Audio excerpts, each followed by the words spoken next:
ഒരു ഗ്രാമത്തെ മുഴുവൻ പച്ചക്കറി ഉൽപാദനത്തിൽ സ്വയം പര്യാപ്തതയിലേക്ക് നയിക്കുകയാണ് Thrissur Chittattukara CPM local committee. ഹരിതസേന രൂപീകരിച്ച് അംഗങ്ങളുടെ വീടുകളിൽ ദിവസേന എത്തിയാണ് പ്രവർത്തകർ കാർഷിക സമൃദ്ധിയിലേക്കുള്ള മടങ്ങിപ്പോക്കിന് വഴിയൊരുക്കുന്നത്. എളവള്ളി പഞ്ചായത്തിലെ ഓരോ വീടും അരവും CPIM ചിറ്റാട്ടുകര ലോക്കൽ കമ്മിറ്റിയുടെ ഇനിയുള്ള പ്രവർത്തനം. എല്ലാ കുടുംബങ്ങളെയും ജൈവ പച്ചക്കറി ഉൽപാദനത്തിൽ സ്വയം പര്യാപ്തമാക്കുക എന്ന ലക്ഷ്യത്തോടെയാണ് അംഗങ്ങൾ മുന്നിട്ടിറങ്ങുന്നത്. നാട്ടുപച്ച എന്ന പദ്ധതിയിലൂടെയാണ് ഗ്രാമം കാർഷിക സമൃദ്ധിയിലേക്ക് മടങ്ങാനൊരുങ്ങുന്നത്. സൗജന്യമായി പച്ചക്കറി തൈകൾ വിതരണം ചെയ്യുന്നതിൽ മാത്രം ഒതുങ്ങുന്നതല്ല പ്രവർത്തനം. വിളവെടുപ്പ് വരെ വളർച്ചയുടെ ഓരോ ഘട്ടങ്ങളിലും പരിശോധിച്ച കർഷകർക്ക് നിർദ്ദേശങ്ങൾ നൽകാൻ ഹരിതസേനയും രൂപീകരിച്ചിട്ടുണ്ട്. വരും തലമുറയ്ക്ക് വിഷം കലർത്താത്ത പച്ചക്കറി, ഇപ്പോൾ നമ്മൾ ക്യാൻസറും മറ്റു കാര്യങ്ങളൊക്കെ തന്നെ നിരന്തരം കണ്ടുകൊണ്ടിരിക്കുകയാണ്. വിഷം കലർത്താത്ത പച്ചക്കറി അവരവർക്ക് ആവശ്യമായിട്ടുള്ള രീതിയിൽ അവരവരുടെ വീടുകളിൽ നിന്ന് തന്നെ ഉൽപ്പാദിപ്പിക്കുന്ന ഒരു ബൃഹത്തായ പദ്ധതിയാണുള്ളത്. ആരംഭത്തിൽ തന്നെ വലിയ സ്വീകാര്യതയാണ് ഗ്രാമീണരിൽ നിന്ന് ലഭിക്കുന്നത്. 500 കുടുംബങ്ങളാണ് ആദ്യഘട്ടത്തിൽ അംഗങ്ങളായത്. പദ്ധതിയുടെ ഉദ്ഘാടനം CPIM തൃശൂർ ജില്ലാ സെക്രട്ടറി K. രാധാകൃഷ്ണൻ നിർവഹിച്ചു. പരിപാടിയിൽ പരമ്പരാഗത കാർഷിക ഉപകരണങ്ങളുടെ പ്രദർശനവും നടന്നു. News bureau, Thrissur. ഇടുക്കി കാന്തല്ലൂരിലെ പച്ചക്കറി കർഷകരെ തീരാ ദുരിതത്തിലാഴ്ത്തി ഹോർട്ടികോർപ്പിന്റെ നിസ്സംഗത. ഉൽപ്പാദിപ്പിച്ച ഉൽപ്പന്നങ്ങൾക്ക് വിപണി കണ്ടെത്താനാവാത്ത വലയുന്ന കർഷകർ തുച്ഛമായ വിലയ്ക്ക് പച്ചക്കറികൾ തമിഴ്നാട്ടിലെ വ്യാപാരികൾക്ക് കൈമാറുകയാണ്. ഇടനിലക്കാർ മുഖേന കൂടിയ വിലയ്ക്ക് കാന്തല്ലൂരിലെ പച്ചക്കറികൾ കേരളത്തിലെ വിപണികളിലും സുലഭമാണ്. കാന്തല്ലൂർ, വട്ടവട പ്രദേശങ്ങളിലെ കർഷകരാണ് ഉൽപ്പാദിപ്പിക്കുന്ന പച്ചക്കറിക്ക് വില ലഭിക്കാതെ വലയുന്നത്. പൊതുവിപണിയിൽ തക്കാളിക്ക് 70 രൂപ വരെ ഉണ്ടായിരുന്നപ്പോൾ ഇവിടുത്തെ കർഷകന് ലഭിച്ചത് 5 മുതൽ 10 രൂപ വരെ മാത്രം. കർഷകരിൽ നിന്നും നേരിട്ട് പച്ചക്കറി സംഭരിക്കുമെന്ന് അറിയിച്ച ഹോർട്ടികോർപ്പ് അധികൃതർ ഇവിടേക്ക് തിരിഞ്ഞു നോക്കിയിട്ട് 9 മാസമായെന്ന് കർഷകർ തന്നെ പറയുന്നു. ഇപ്പൊ 9 മാസമായിട്ട് അവർ വരുന്നുമില്ല, പച്ചക്കറി ശേഖരിക്കുന്നുമില്ല. ഇപ്പോൾ നമുക്ക് വന്ന് മാർക്കറ്റ് കണ്ടെത്താൻ ബുദ്ധിമുട്ട് കാരണം കൊണ്ട് ഇപ്പോൾ ഇറക്കിയിരിക്കുന്ന കൃഷി ഏറ്റവും കൂടുതൽ വെളുത്തുള്ളി ആയിപ്പോയി. ഇപ്പോൾ കുറച്ച് പച്ചക്കറി ഓണത്തിൽ കൊടുക്കാന്നുള്ള ഒരു സിറ്റുവേഷൻ ചെയ്തിട്ടുണ്ട്. അവർ എടുക്കുവാണെങ്കിൽ കർഷകർക്ക് മെച്ചമുണ്ടാകും ഉള്ള ഒരു സിറ്റുവേഷനിലാണ് ഇപ്പോൾ ഇരിക്കുന്നത്. സർക്കാർ സംവിധാനം നോക്കുകുത്തിയാകുമ്പോൾ തമിഴ്നാട്ടിലെ വ്യാപാരികളുടെയും ഇടനിലക്കാരുടെയും കീശയാണ് നിറയുന്നത്. പട്ടിണി മാറ്റാൻ ഉൽപ്പാദിപ്പിക്കുന്നത് ഒരു ചാക്ക് പച്ചക്കറിയാണെങ്കിലും ഇവിടുത്തുകാർ അത് തമിഴ്നാട് മാർക്കറ്റിൽ വിറ്റഴിക്കാൻ നിർബന്ധിതരാകുന്നു. ഒരു ചാക്കുണ്ടെങ്കിലും ഉടുമല മാർക്കറ്റിൽ കൊണ്ടുപോകും, പിന്നെ വത്തല കൊണ്ടുപോകും, പിന്നെ മധുര, അതുപോലെ ബീൻസ് ഐറ്റങ്ങൾ അവിടെ നല്ല മാർക്കറ്റ് കിട്ടുന്ന ഒരു ഇതാണ് ഉണ്ട്. കാര്യങ്ങൾ ഇങ്ങനെയൊക്കെയാണെങ്കിലും നമ്മുടെ ഹോർട്ടികോർപ്പ് അധികൃതർക്ക് കുലുക്കമില്ല. കേരളത്തിന്റേതെന്ന് പറഞ്ഞ് തമിഴ്നാട്ടിൽ നിന്നുള്ള വിഷമയ പച്ചക്കറി വിപണിയിലെത്തിക്കുന്നതിന്റെ തിരക്കിലാണ് അവർ. ഹോർട്ടികോർപ്പിന് എന്ത് കാന്തല്ലൂർ, എന്ത് കർഷകനെന്ന മനോഭാവം തന്നെയെന്ന് ചുരുക്കം. ക്യാമറമാൻ ദിലീപ് ഗോപിക്കൊപ്പം ലെസ്ലി ജോൺ, ഇടുക്കി. മൂന്നാം ലിംഗക്കാരെ മുഖ്യധാരയിലേക്ക് കൊണ്ടുവരിക എന്ന ലക്ഷ്യത്തോടെ കണ്ണൂർ ജില്ലാ പഞ്ചായത്തിൽ പുതിയ പദ്ധതികൾ വരുന്നു. ജില്ലാ പഞ്ചായത്ത് സംഘടിപ്പിച്ച വികസന സെമിനാറിൽ പൊതുബോധവൽക്കരണവും തൊഴിൽ പരിശീലനവും അടക്കമുള്ള പദ്ധതികൾക്ക് രൂപം കൊടുത്തു കഴിഞ്ഞു. പൊതുസമൂഹത്തിന്റെ ബോധവൽക്കരണവും അതേസമയം മൂന്നാം ലിംഗത്തിൽ ഉൾപ്പെട്ടവർക്ക് സാമൂഹിക ഇടപെടലുകൾ സുഗമമാക്കുക, സുരക്ഷിതത്വം, സംരക്ഷണം, ജോലി സ്ഥിരത തുടങ്ങി ഒട്ടേറെ ലക്ഷ്യങ്ങൾ ഉൾക്കൊള്ളുന്നതാണ് കണ്ണൂർ ജില്ലാ പഞ്ചായത്തിന്റെ മൂന്നാം ലിംഗത്തിൽ ഉൾപ്പെട്ടവർക്കുള്ള പദ്ധതി. പദ്ധതിക്കായി ബജറ്റിൽ 10 ലക്ഷം രൂപയും നീക്കിവച്ചു കഴിഞ്ഞു. അവരനുഭവിച്ചുകൊണ്ടിരിക്കുന്ന പ്രശ്നങ്ങൾക്ക് വലിയൊരു പരിഹാരമാവുന്ന നിലയിലേക്ക് ഇതിനെ മാറ്റുക, അതുപോലെ പൊതുസമൂഹത്തിന്റെ അവയർനെസ് വർദ്ധിപ്പിക്കാനും അവർക്ക് കൂടുതൽ ആളുകൾക്കിടയിൽ ഒരു പരിഗണന ലഭിക്കുന്നതിന് സഹായകരമായ പദ്ധതികളുമാണ് ജില്ലാ പഞ്ചായത്ത് ആസൂത്രണം ചെയ്യുന്നത്. മൂന്നാം ലിംഗത്തിൽ ഉൾപ്പെട്ട 450 പേരാണ് ഇതുവരെ ജില്ലയിൽ രജിസ്റ്റർ ചെയ്യപ്പെട്ടിട്ടുള്ളത്. ട്രാൻസ്ജെൻഡേഴ്സിനായി തൊഴിൽ പരിശീലനം, ഫെസ്റ്റിവൽ, താമസ സൗകര്യം തുടങ്ങി നിരവധി പദ്ധതികൾക്ക് ജില്ലാ പഞ്ചായത്ത് രൂപം കൊടുത്തു കഴിഞ്ഞു. കേരളത്തിൽ തന്നെ അല്ലെങ്കിൽ ഇന്ത്യയിൽ തന്നെ ഒരു ജില്ലാ പഞ്ചായത്ത് അവരുടെ ബഡ്ജറ്റിൽ ട്രാൻസ്ജെൻഡേഴ്സിനായിട്ട് പൈസ മാറ്റിവെക്കുകയുണ്ടായിട്ടുള്ളത്. ദിനേശ് അപ്പാരൽസ് വസ്ത്രനിർമ്മാണ പരിശീലനത്തിനായി മുന്നോട്ട് വന്നിരിക്കുകയാണ്. സംസ്ഥാന സർക്കാരിന്റെ സഹായത്തോടെ ഇവർക്ക് താമസ സൗകര്യം കൂടെ ഉറപ്പുവരുത്താനാകുമെന്ന പ്രതീക്ഷയിലാണ് ജില്ലാ പഞ്ചായത്ത്. News bureau, Kannur. വെള്ളാനയായി Kerala Devaswom recruitment board. UDF സർക്കാർ നിയമിച്ച ബോർഡ് രൂപീകൃതമായി 1 വർഷം പിന്നിട്ടിട്ടും നാളിതുവരെ ഒരു പരീക്ഷയോ നിയമനമോ നടത്തിയിട്ടില്ല. അംഗങ്ങളുടെ ശമ്പളത്തിലേക്കും മറ്റു ചിലവിലേക്കുമായി പൊടിക്കുന്നത് കോടികളാണ്. ഇത് തെളിയിക്കുന്ന വിവരാവകാശ രേഖ പീപ്പിൾ TV പുറത്തുവിട്ടു. UDF സർക്കാർ മുൻകൈയെടുത്ത് സ്ഥാപിച്ച കേരള ദേവസ്വം റിക്രൂട്ട്മെന്റ് ബോർഡ് 2015 മാർച്ചിലാണ് രൂപീകൃതമായത്. മലബാർ, കൊച്ചി, കൂടൽമാണിക്യം, ഗുരുവായൂർ, തിരുവിതാംകൂർ തുടങ്ങിയ ദേവസ്വം ബോർഡുകളിലേക്കുള്ള നിയമനങ്ങൾക്ക് വേണ്ടി രൂപീകരിച്ചതാണ് കേരള ദേവസ്വം റിക്രൂട്ട്മെന്റ് ബോർഡ്. രൂപീകൃതമായി 1 വർഷവും 4 മാസവും പിന്നിടുമ്പോഴും ദേവസ്വം റിക്രൂട്ട്മെന്റ് ബോർഡ് വഴി ഒരു നിയമനവും നടന്നിട്ടില്ല. ഇത് വ്യക്തമാക്കുന്ന വിവരാവകാശ രേഖ പീപ്പിളിന് ലഭിച്ചു. പി ചന്ദ്രശേഖരൻ IPS ചെയർമാനായും N Parameswarakumar, Anil TV, Asha CG, H Ganesh, Rukmini Bhaskaran എന്നിവർ അംഗങ്ങളുമായുള്ള ബോർഡ് ഇവരുടെ ശമ്പള ഇനത്തിൽ മാത്രം 2016 ജൂൺ വരെ ചിലവഴിച്ചത് 70,82,071 രൂപ. ഇതിനു പുറമെ 9 ജീവനക്കാരും 3 കോൺട്രാക്ട് ജീവനക്കാരും 3 കോ ടെർമിനസ് ജീവനക്കാരും 1 സീപ്പർ ജീവനക്കാരിയുമടക്കം നാളിതുവരെ ശമ്പള ഇനത്തിൽ കൈപ്പറ്റിയത് 48,46,939 രൂപ. ഔദ്യോഗിക വാഹനം, land phone charge, mobile charge അടക്കമുള്ള മറ്റ് ആനുകൂല്യങ്ങൾ വേറെയും. വിവരാവകാശ പ്രവർത്തകൻ രാജു വാഴക്കാല. ദേവസ്വം റിക്രൂട്ട്മെന്റ് ബോർഡ് ഇപ്പോൾ നമുക്ക് നിലവിൽ പ്രകാരം അതൊരു വെള്ളാനയായിട്ടാണ് തോന്നുന്നത്. ഈ റിക്രൂട്ട്മെന്റ് ബോർഡ് 1 വർഷമായിട്ട് രൂപീകരിച്ചിട്ട് ഇന്നവരെ റിക്രൂട്ട്മെന്റ് ബോർഡ് ഒരു പരീക്ഷ നടത്തുകയോ ഒരാളെ നിയമിക്കുകയോ ചെയ്തിട്ടില്ല. ചെയർമാനും അംഗങ്ങളും ശമ്പള ഇനത്തിലും ഡി ഇനത്തിലും ലക്ഷക്കണക്കിന് രൂപയാണ് കൈപ്പറ്റിക്കൊണ്ടിരിക്കുന്നത്. ബോർഡിലെ ജീവനക്കാരായ KK ശ്രീലാലും ദീപ ഹരിഹരനും ബോർഡിൽ നിന്ന് ശമ്പളം കൈപ്പറ്റിയിട്ടില്ല. ബോർഡ് രൂപീകരിച്ച അന്നു മുതൽ 2016 ജൂൺ വരെ എത്ര പരീക്ഷകൾ നടത്തിയിട്ടുണ്ട്, എത്ര നിയമനങ്ങൾ നടത്തിയിട്ടുണ്ടെന്ന ചോദ്യങ്ങൾക്ക് ബോർഡ് നീട്ടിപ്പരത്തി തന്ന മറുപടിയുടെ ഏറ്റവും ഒടുവിൽ ഇങ്ങനെ വ്യക്തമാക്കുന്നു. ആയതിനാൽ പരീക്ഷകൾ നടത്തുവാനോ ലിസ്റ്റ് പ്രസിദ്ധീകരിക്കുന്നതിനോ ഉദ്യോഗാർത്ഥികളെ നിയമനത്തിനായി ശുപാർശ ചെയ്യുന്നതിനോ സാധിച്ചിട്ടില്ല. ചുരുക്കി പറഞ്ഞാൽ നാളിതുവരെ നിയമനങ്ങൾ ഒന്നും നടന്നിട്ടില്ല. ബോർഡിന്റെ കെട്ടിട വാടക ഇനത്തിലും ചെയർമാൻ അടക്കമുള്ള അംഗങ്ങളുടെയും മറ്റ് ജീവനക്കാരുടെയും ആനുകൂല്യ ഇനത്തിലും കോടികളാണ് ചിലവഴിക്കുന്നത് താനും. കൊച്ചിയിൽ നിന്നും അലക്സ് റാം മുഹമ്മദ്. കാട്ടാനയുടെ ആക്രമണം ഭയന്ന് ജീവിതം തള്ളി നീക്കുകയാണ് മറയൂരിലെ ആദിവാസി കോളനി നിവാസികൾ.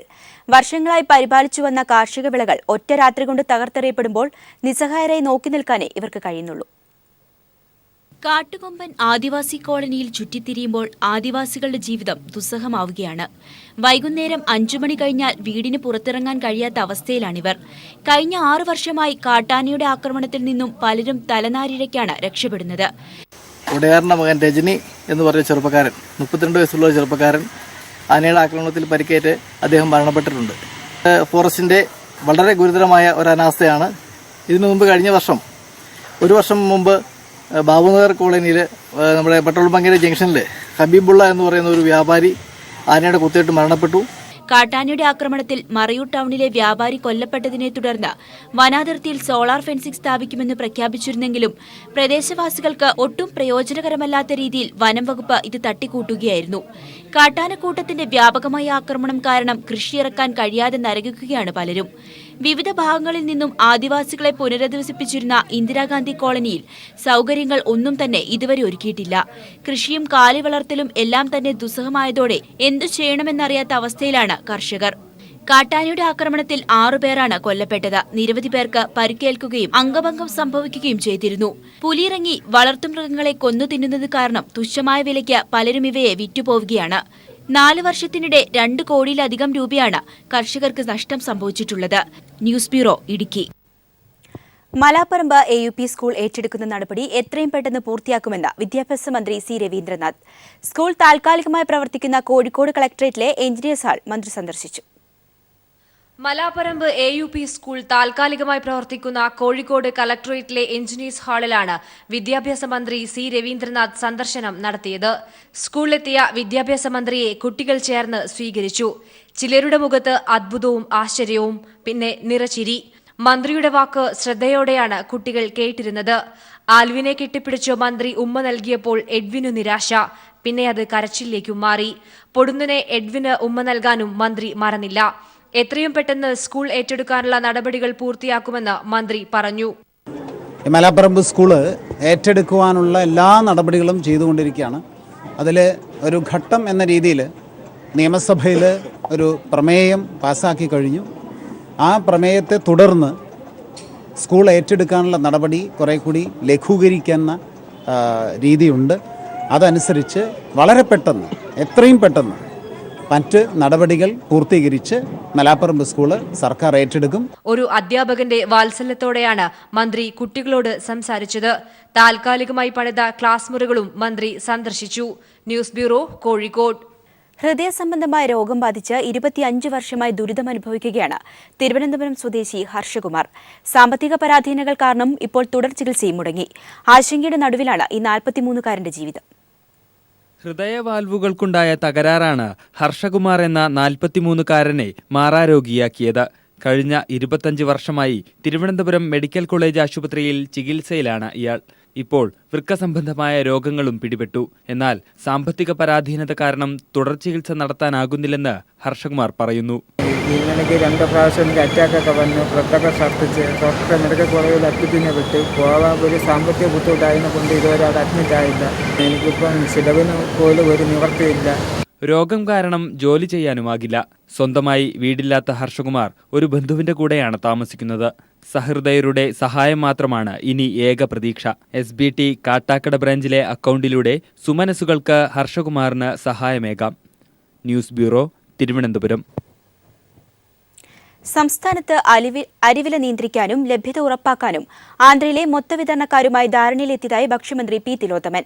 സപ്ലൈകോയുടെ ഈ ടെൻഡറിൽ പങ്കെടുക്കാമെന്ന് റൈസ് മിൽ അസോസിയേഷൻ ഉറപ്പു നൽകിയതായി മന്ത്രി പറഞ്ഞു. 140 മണ്ഡലത്തിലും ഇത്തവണ ഓണച്ചന്തകൾ ആരംഭിക്കുമെന്നും മന്ത്രി തിരുവനന്തപുരത്ത് വ്യക്തമാക്കി. സംസ്ഥാനത്ത് അരിവില ക്രമാതീതമായി വർദ്ധിച്ചതും ലഭ്യത കുറഞ്ഞ സാഹചര്യത്തിലുമാണ് ഭക്ഷ്യ സിവിൽ സപ്ലൈസ് മന്ത്രി പി തിലോത്തമൻ ആന്ധ്രാപ്രദേശിലെത്തി സിവിൽ സപ്ലൈസ് ഉദ്യോഗസ്ഥരുമായും റൈസ് മില്ലേഴ്സ് അസോസിയേഷനുകളുമായും കൂടിക്കാഴ്ച നടത്തിയത്. സപ്ലൈകോയുടെ ഈ ടെൻഡറിൽ പങ്കെടുക്കാമെന്ന് ആന്ധ്രയിലെ അരിമില്ലുടമകൾ ഉറപ്പു നൽകിയതായി മന്ത്രി പി തിലോത്തമൻ പറഞ്ഞു. കൺസ്യൂമർ ഫെഡ് കഴിഞ്ഞ സർക്കാരിന്റെ കാലത്ത് അരി വാങ്ങിയതിൽ 31 കോടി രൂപ ഇനിയും ആന്ധ്രയിലെ മില്ലുടമകൾക്ക് നൽകാനുണ്ടെന്നും മന്ത്രി വ്യക്തമാക്കി. ഈ ടെൻഡറിൽ പങ്കെടുക്കണം, അവരും പങ്കെടുക്കാം, അവരിവിടെ വരാം എന്നൊക്കെ ഉറപ്പ് തന്നിട്ടാണ് ഞങ്ങൾ വിവിധ നിലവാരത്തിലുള്ള മീറ്റിങ്ങുകളെല്ലാം അവസാനിച്ചത്. ഇത്തവണ 140 മണ്ഡലങ്ങളിലും ഓണച്ചന്തകൾ നടത്തും. മാവേലി സ്റ്റോറുകൾ ഇല്ലാത്ത 38 പഞ്ചായത്തുകളിലും ഓണച്ചന്തകൾ നടത്തും. സപ്ലൈകോയിലെ സബ്സിഡി ഉൽപ്പന്നങ്ങൾക്ക് 5 വർഷവും സർക്കാർ വില വർദ്ധിപ്പിക്കില്ലെന്നും മന്ത്രി വ്യക്തമാക്കി. സബ്സിഡിയില്ലാത്ത സാധനങ്ങൾ വാങ്ങിയാലേ സബ്സിഡി ഉൽപ്പന്നങ്ങൾ നൽകാവൂ എന്ന നിർദ്ദേശം നൽകിയിട്ടില്ലെന്നും മന്ത്രി പറയുന്നു. 6 മാസത്തിനകം പുതിയ റേഷൻ കാർഡുകളുടെ വിതരണം ആരംഭിക്കും. ഈ റേഷൻ കാർഡ് അടുത്ത ഘട്ടത്തിൽ മാത്രമേ സർക്കാർ നടപ്പാക്കൂ എന്നും അദ്ദേഹം വ്യക്തമാക്കി. News bureau, Thiruvananthapuram. Government pleader Dhanesh Mathew മാഞ്ഞൂരാനെതിരെ മൊഴി. യുവതിയെ മാഞ്ഞൂരാൻ കടന്നുപിടിച്ചുവെന്നാണ് മൊഴി. ദൃക്സാക്ഷിയായ ഹോട്ടലുടമ ഷാജിയാണ് പോലീസിന് മൊഴി നൽകിയത്. സംഭവ ദിവസം വൈകിട്ട് 7:10 കോൺവെന്റ് റോഡിൽ താൻ കണ്ട സംഭവങ്ങൾ വിശദീകരിച്ചുകൊണ്ടാണ് ഷാജി പ്രത്യേക അന്വേഷണ സംഘത്തിന് മൊഴി നൽകിയത്. MG റോഡിൽ ഹോട്ടൽ നടത്തുന്ന ഷാജി കടയടച്ച ശേഷം മടങ്ങവേ കോൺവെന്റ് റോഡിലെ ചായക്കടയിൽ കയറി. അതിനിടെയാണ് തൊട്ടടുത്ത ബസ് സ്റ്റോപ്പിൽ ഒരു യുവതിയെ ഒരാൾ കടന്നുപിടിക്കുന്നത് കണ്ടത്. യുവതി കുതറി മാറി രക്ഷപ്പെടാൻ ശ്രമിക്കുകയും ബഹളം വയ്ക്കുകയും ചെയ്തു. ഇതിനിടെ ഓടിക്കൂടിയ നാട്ടുകാർ ഇയാളെ പിടികൂടി സ്ഥലത്തെത്തിയ പോലീസ് സംഘത്തിന് കൈമാറി. ഇയാളോട് പോലീസുകാർ സൗഹൃദത്തോടെയാണ് പെരുമാറിയതെന്നും ഷാജി നൽകിയ മൊഴിയിലുണ്ട്. ഒരു കൈ കൊണ്ട് ഇങ്ങനെ വട്ടം കയറി പിടിക്കുകയാണ് ചെയ്തത്, അല്ലെങ്കിൽ തലക്ക് മേളിലൊക്കെ അല്ല. ആ സ്ത്രീ അപ്പം തന്നെ ഒച്ചെടുക്കുകയും ചെയ്തു. അതും പേടിച്ചു. എന്താ സംഭവം എന്ന് എനിക്കറിയില്ല. ആൾക്കാരെ മൊത്തത്തിൽ അവിടെ ആൾക്കാരുണ്ട്, പക്ഷെ ആൾക്കാർക്ക് ഒന്നും കാര്യം മനസ്സിലായില്ല. പോലീസ് ജീപ്പിൽ ഇയാളെ കയറ്റിക്കൊണ്ടുപോയതിനു ശേഷം എന്ത് നടന്നുവെന്ന് തനിക്കറിയില്ല. എന്നാൽ പിന്നീട് സംഭവം വിവാദമായതിനു ശേഷമാണ് ഇയാൾ അഭിഭാഷകനായിരുന്നുവെന്ന് മനസ്സിലായത്. യുവതിയെ കടന്നുപിടിച്ചയാളെ കണ്ടുവെന്നും പോലീസ് അറസ്റ്റ് ചെയ്തയാൾ തന്നെയാണ് കൃത്യം നടത്തിയതെന്നും ഷാജി പറഞ്ഞു. മാഞ്ഞൂരാൻ യുവതിയെ രക്ഷിക്കാൻ ശ്രമിക്കുകയായിരുന്നുവെന്ന് മറ്റൊരു അഭിഭാഷകൻ നൽകിയ മൊഴി കളവാണെന്നും ഷാജി പറഞ്ഞു. പക്ഷേ അദ്ദേഹത്തിന്റെ ഫ്രണ്ടിൽ ഒരാൾ ഓടിയതായിട്ട് ഞാൻ കണ്ടിട്ടില്ല. ഞാനും എൻ്റെ കൂടെ ഉണ്ടായിരുന്നതിനും കണ്ടിട്ടില്ല. അതിന്റെ ഫ്രണ്ടിൽ, കാരണം ഞങ്ങൾക്ക് നേരെ ഓപ്പോസിറ്റ് ആയതുകൊണ്ട് ഞങ്ങൾക്ക് കാണാം ഇദ്ദേഹം വന്ന് പിടിക്കുന്നതും ഇദ്ദേഹം ഓടുന്നതും ഞങ്ങൾക്ക് കാണാം. സമാന രീതിയിലുള്ള മൊഴിയായിരുന്നു അതിക്രമത്തിനിരയായ യുവതി മജിസ്ട്രേറ്റ് മുമ്പാകെ നൽകിയതും. മാഞ്ഞൂരാന്റെ അറസ്റ്റും ഇത് സംബന്ധിച്ച വാർത്തകളുമായിരുന്നു അഭിഭാഷകരുടെ മാധ്യമവിരോധത്തിന് കാരണമായത്. മാധ്യമങ്ങളും പോലീസും ചേർന്ന് നടത്തിയ ഗൂഢാലോചനയാണെന്നായിരുന്നു അഭിഭാഷക സംഘടനയുടെ നിലപാട്. ദൃക്സാക്ഷിയുടെ മൊഴി പുറത്തുവന്നതോടെ മാഞ്ഞൂരാനു വേണ്ടി രംഗത്തെത്തി മാധ്യമപ്രവർത്തകരെ വേട്ടയാടിയ അഭിഭാഷക സംഘടന പ്രതിക്കൂട്ടിലായി. സാലി മുഹമ്മദ്, കൊച്ചി. മെത്രാപ്പോളിത്തയായും വത്തിക്കാന്റെ പ്രതിനിധി സ്ഥാനമായ അപ്പസ്റ്റോലിക് ന്യൂൻഷോയായും നിയമിതനായ മാർ കുര്യൻ മാത്യു വയലിങ്കലിന്റെ സ്ഥാനാരോഹണ ചടങ്ങുകൾ കോട്ടയത്ത് നടന്നു. ക്രിസ്തുരാജ കത്തീഡ്രലിൽ ആയിരക്കണക്കിന് വിശ്വാസികൾ പ്രാർത്ഥനകളോടെയാണ് ചരിത്ര മുഹൂർത്തത്തിന് സാക്ഷികളാകാനെത്തിയത്. അതിരൂപത അധ്യക്ഷൻ മാർ മാത്യു മൂലക്കാട്ട് മുഖ്യ കാർമ്മികനായിരുന്നു ചടങ്ങിൽ. വിവിധ ഭാരത സഭകളിലെയും വിദേശ സഭകളിലെയും ബിഷപ്പുമാരും ചടങ്ങിൽ പങ്കെടുത്തു. ക്രിസ്തുരാജ കത്തീഡ്രലിൽ നടന്ന സ്ഥാനാരോഹണ ചടങ്ങിൽ വത്തിക്കാൻ പ്രതിനിധികളടക്കം 50ഓളം മെത്രാൻമാർ ശുശ്രൂഷ ചടങ്ങുകൾക്ക് നേതൃത്വം നൽകി. കോട്ടയം അതിരൂപത അധ്യക്ഷൻ മാർ മാത്യു മൂലക്കാട്ടായിരുന്നു മുഖ്യ കാർമ്മികൻ. വിദേശത്ത് നിന്നെത്തിയ മെത്രാൻമാർക്ക് വരവേൽപ്പ് നൽകിക്കൊണ്ടായിരുന്നു ചടങ്ങുകളുടെ തുടക്കം. രക്തസാക്ഷികളുടെ തിരുശേഷിപ്പ് വന്ദനത്തോടെ തിരുക്കർമ്മങ്ങൾക്കും തുടക്കമായി. പ്രധാന കാർമ്മികന്റെ മുന്നിൽ മുട്ടുകുത്തി നിന്ന് മാർ വയലുങ്കൽ വിശ്വാസ പ്രഖ്യാപനവും വിധേയത്വ പ്രതിജ്ഞയുമെടുത്തു.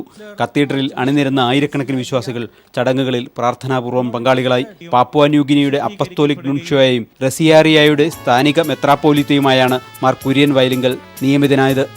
News bureau, Kochi. People impact resource ടീച്ചർമാരുടെ നിയമനത്തിന് കോഴ ആവശ്യപ്പെട്ടതിൽ അന്വേഷണം ആരംഭിച്ചു. അഡീഷണൽ DPI ആണ് സംഭവം അന്വേഷിക്കുന്നത്. IED സെൽ DDയും സഹായിയും കോഴ ആവശ്യപ്പെടുന്ന ഒളിക്യാമറ ദൃശ്യങ്ങൾ പീപ്പിൾ TVയാണ് പുറത്തുവിട്ടത്. വാർത്തയെ തുടർന്ന് DD R രാജനെ സസ്പെൻഡ് ചെയ്തിരുന്നു. റിസോഴ്സ് ടീച്ചർമാരുടെ നിയമനത്തിനായി കോഴ ആവശ്യപ്പെട്ട സംഭവത്തിൽ IED cell deputy director R രാജനെ കഴിഞ്ഞ ദിവസം പൊതുവിദ്യാഭ്യാസ ഡയറക്ടർ സസ്പെൻഡ് ചെയ്തിരുന്നു. DDയും സഹായി ജ്യോതിഷും കോഴ ആവശ്യപ്പെടുന്ന ഒളിക്യാമറ ദൃശ്യങ്ങൾ പീപ്പിൾ TV പുറത്തുവിട്ടതിനെ തുടർന്നായിരുന്നു സസ്പെൻഷൻ. സംഭവം അന്വേഷിക്കുന്നതിനായി അഡീഷണൽ DPI ജെസി ജോസഫിനെ DPI മോഹൻകുമാർ IAS ചുമതലപ്പെടുത്തിയിരുന്നു. അഡീഷണൽ DPI പ്രാഥമിക അന്വേഷണം ആരംഭിച്ചു. അതേസമയം രാജിനെതിരെ നേരത്തെ തന്നെ നിരവധി പരാതികൾ വിദ്യാഭ്യാസ വകുപ്പിന് ലഭിച്ചിട്ടുണ്ട്. വിദ്യാഭ്യാസ വിജിലൻസിന്റെ കയ്യിലുള്ള പരാതികൾ സംബന്ധിച്ചും അന്വേഷണം നടക്കുന്നുണ്ട്. DDക്ക് വേണ്ടി കോഴ ആവശ്യപ്പെട്ട വയനാട്ടിലെ റിസോഴ്സ് ടീച്ചർ ജ്യോതിഷിനെ പറ്റിയുള്ള വിവരങ്ങളും വിദ്യാഭ്യാസ വകുപ്പ് ശേഖരിച്ചു തുടങ്ങി. DDയുടെയും ജ്യോതിഷിന്റെയും സ്വത്ത് വിവരങ്ങളെക്കുറിച്ചും അന്വേഷണം നടത്തും. വിവിധ ജില്ലകളിലെ റിസോഴ്സ് ടീച്ചർമാരിൽ നിന്നും ADPI മൊഴിയെടുക്കും. രാജന്റെ ഏജന്റുമാരായി പ്രവർത്തിക്കുന്ന റിസോഴ്സ് ടീച്ചർമാരെയും അന്വേഷണ പരിധിയിൽ കൊണ്ടുവരും. ഇത്തരക്കാർക്കെതിരെയും കർശന നടപടിക്ക് വിദ്യാഭ്യാസ വകുപ്പ് ഒരുങ്ങുന്നതായാണ് സൂചന. PV കുട്ടൻ, കോഴിക്കോട്. ദുബായിൽ നിന്നും കോഴിക്കോട്ടേക്ക് വന്ന ഇൻഡിഗോ വിമാനത്തിൽ യുവാവ് ബഹളം വെച്ച് പരിഭ്രാന്തി പടർത്തി. ഇതേ തുടർന്ന് വിമാനം അടിയന്തരമായി മുംബൈ വിമാനത്താവളത്തിൽ ഇറക്കി. മാനസികാസ്വാസ്ഥ്യമുള്ളയാളാണ് യുവാവെന്ന് വിമാനത്താവള സുരക്ഷാ വിഭാഗത്തിന്റെയും പോലീസിന്റെയും ചോദ്യം ചെയ്യലിൽ വ്യക്തമായി. പുലർച്ചെ 4:50 ദുബായിൽ നിന്ന് കരിപ്പൂരിലേക്കുള്ള ഇൻഡിഗോ വിമാനം പുറപ്പെട്ടത്. വിമാനം പറന്നുയർന്ന 1.5 മണിക്കൂറിന് ശേഷം യാത്രക്കാരനായിരുന്ന യുവാവ് കോക്പിറ്റിനടുത്തെത്തി ബഹളം വെക്കുകയും യാത്രക്കാർക്ക് നേരെ തിരിയുകയുമായിരുന്നു. ഇസ്ലാം മതത്തെക്കുറിച്ചും IS-നെക്കുറിച്ചുമെല്ലാം അവ്യക്തമായി യുവാവ് എന്തൊക്കെയോ വിളിച്ചു പറഞ്ഞതോടെ യാത്രക്കാർ പരിഭ്രാന്തരായി. യുവാവിനോട് ഇരിക്കാൻ ആവശ്യപ്പെട്ടെങ്കിലും വഴങ്ങിയില്ല. യുവാവിനെ സീറ്റിലിരുത്താൻ ശ്രമിച്ച യാത്രക്കാരെ യുവാവ് ആക്രമിക്കുകയും ചെയ്തു. ചില യാത്രക്കാർക്ക് നിസ്സാര പരിക്കുകളേറ്റു. ഇതേ തുടർന്ന് 9:30 മുംബൈ വിമാനത്താവളത്തിൽ വിമാനം അടിയന്തരമായി ഇറക്കുകയായിരുന്നു. യുവാവിനെയും കൂടെയുണ്ടായിരുന്ന സഹോദരനെയും വിമാനത്താവള സുരക്ഷാ വിഭാഗത്തിന് കൈമാറിയ ശേഷം 10 മണിയോടെ വിമാനം കരിപ്പൂരിലേക്ക് യാത്ര തുടർന്നു.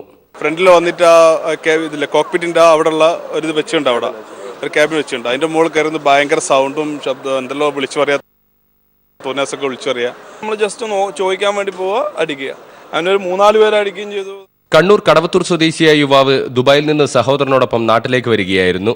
ദിവസങ്ങളായി യുവാവ് മാനസികാസ്വാസ്ഥ്യം പ്രകടിപ്പിച്ചിരുന്നുവെന്നാണ് വിവരം. വിശദമായ ചോദ്യം ചെയ്യലിന് ശേഷം പ്രാഥമിക ചികിത്സ നൽകി യുവാവിനെ സഹോദരന്റെ കൂടെ പോലീസ് നാട്ടിലേക്ക് അയച്ചു. News bureau, Kozhikode. വിദ്യാർത്ഥികൾ അടക്കമുള്ളവർക്ക് മയക്കുമരുന്ന് കുത്തിവയ്പ് എടുത്ത് നൽകുന്ന സംഘം ആലപ്പുഴ നഗരത്തിൽ പിടിയിലായി. ആലപ്പുഴയിലെ നഗരത്തിലെ പ്രമുഖ സ്കൂളിന് 100 മീറ്റർ മാത്രം അകലെ വീട് വാടകയ്ക്കെടുത്തായിരുന്നു സംഘത്തിന്റെ പ്രവർത്തനം. മയക്കുമരുന്നും കഞ്ചാവും ഗർഭനിരോധന ഉറകളും അടക്കം എക്സൈസ് സംഘം പിടികൂടി. ഓൺലൈൻ മാർക്കറ്റിംഗ് ഉപകരണങ്ങൾ വിതരണം ചെയ്യുന്ന സ്ഥാപനത്തിന്റെ പേരിൽ ആലപ്പുഴ നഗരമധ്യത്തിൽ വീട് വാടകയ്ക്കെടുക്കുന്നു. മാസം 10,000 രൂപ വാടകയുള്ള ഈ വീട് കേന്ദ്രീകരിച്ച് വൻ മയക്കുമരുന്നിടപാടുകൾ നടത്തുന്നു. മയക്കുമരുന്നിന് അടിമകളായവരെയും വിദ്യാർത്ഥികൾ അടക്കമുള്ളവരെയും വീട്ടിലേക്ക് എത്തിക്കുന്നു. സംഘത്തലവൻ ബിനോയുടെ നേതൃത്വത്തിൽ ഇവർക്ക് കുത്തിവയ്പ് എടുത്തു നൽകുന്നു. ഇങ്ങനെയായിരുന്നു നഗരത്തിലെ പ്രമുഖ സ്കൂളിന് 100 മീറ്റർ മാത്രം അകലെ പ്രവർത്തിച്ചിരുന്ന മയക്കുമരുന്ന് മാഫിയ സംഘത്തിന്റെ പ്രവർത്തനം.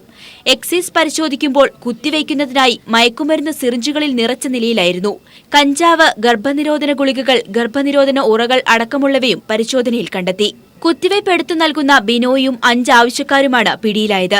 പെൺവാണിഭം അടക്കമുള്ള പ്രവർത്തനങ്ങൾ ഇവിടെയുണ്ടായിരുന്നുവെന്നും എക്സൈസ് സംശയിക്കുന്നു. നഗരത്തിൽ തന്നെ പ്രവർത്തിക്കുന്ന ഒരു പ്രമുഖ വിദ്യാഭ്യാസ സ്ഥാപനത്തിന്റെ 100 മീറ്റർ മാറി ഒരു ഓൺലൈൻ കമ്പനിയുടെ പേരിൽ ഒരു വീട് വാടകയ്ക്കെടുത്ത് മയക്കുമരുന്നുകൾ ഇഞ്ചക്ഷൻ ചെയ്ത് കൊടുക്കുന്ന ഒരു കേന്ദ്രം ഇന്ന് റെയ്ഡ് ചെയ്യുകയും അവിടെ നിന്ന് നമ്മൾ അതിൻ്റെ പ്രമുഖ സൂത്രധാരനെയും അതിനോടൊപ്പം അവിടെ അത് ഉപയോഗിക്കാനെത്തിയ 6 പേരെയും നമ്മൾ ഇന്ന് അറസ്റ്റ് ചെയ്തിട്ടുള്ളത്. വിദ്യാർത്ഥിനികൾ ഈ സംഘത്തിന്റെ കെണിയിൽ വീണിട്ടുണ്ടെന്നാണ് സംശയം. നീലചിത്ര നിർമ്മാണം അടക്കമുള്ളവ സ്ഥിരീകരിക്കാൻ വീട്ടിൽ സ്ഥാപിച്ചിരുന്ന രഹസ്യ ക്യാമറയും ഹാർഡ് ഡിസ്കും എക്സൈസ് കസ്റ്റഡിയിലെടുത്തിട്ടുണ്ട്. എക്സൈസ് അസിസ്റ്റന്റ് കമ്മീഷണർ ചന്ദ്രപാലന് ലഭിച്ച രഹസ്യ വിവരത്തിന്റെ അടിസ്ഥാനത്തിൽ CI ചന്ദ്രബാബുവിന്റെ നേതൃത്വത്തിലുള്ള സംഘമാണ് മയക്കുമരുന്ന് മാഫിയ സംഘത്തെ പിടികൂടിയത്. News bureau, Alappuzha.